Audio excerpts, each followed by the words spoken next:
તો Ahmedabad Air India plane crash દુર્ઘટનાનો મામલો ટાટા સન્સના ચેરમેન હેમચંદ્ર શેખરને આઈએમએ પત્ર લખ્યો છે। મેડિકલ હોસ્પિટલમાં મૃત્યુ પામેલા તબીબોને પણ સહાયની માંગ કરાઈ છે।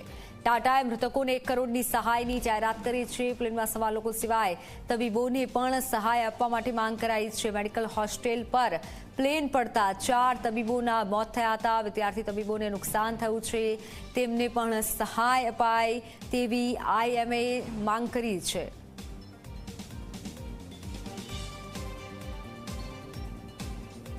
Indian medical association Gujarat state branch દ્વારા તાજેતરમાં જે વિમાનની દુર્ઘટના બની અને એ મેડિકલ હોસ્ટેલ ઉપર પડ્યું વિમાન, એના કારણે 4 જેટલા ડૉક્ટરોએ પોતાનો જીવ ગુમાવ્યો છે, ડૉક્ટરના પરિવારે પણ જીવ ગુમાવ્યો છે અને તેના સ્ટાફે પણ જીવ ગુમાવ્યો છે।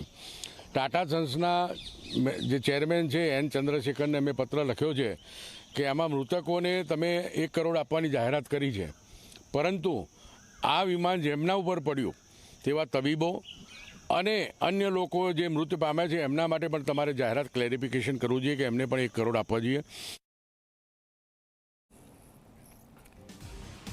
તો સહાયની માંગ કરવામાં આવી છે। જે પણ પ્રવાસી હતા તેને તો જે જાહેરાત કરવામાં આવી છે તે રકમ મળશે, પરંતુ સાથે જ આ વિમાન જ્યાં પડ્યું અને તે જે મૃતકો છે તે તમામને સહાય ચૂકવવા માટે માંગ કરી છે। વિમાનમાં સવાર લોકોને સહાયની જાહેરાત કરવામાં આવી, પરંતુ તબીબોને પણ સહાય આપવામાં આવે તેવી માંગ કરી છે। આઈએમએ માંગ કરી છે પ્લેનમાં સવાર લોકો સિવાય તબીબોને પણ સહાય મળવી જોઈએ, સાથે અન્ય જે મૃતકો છે તેને પણ સહાયની માંગ કરાઈ છે।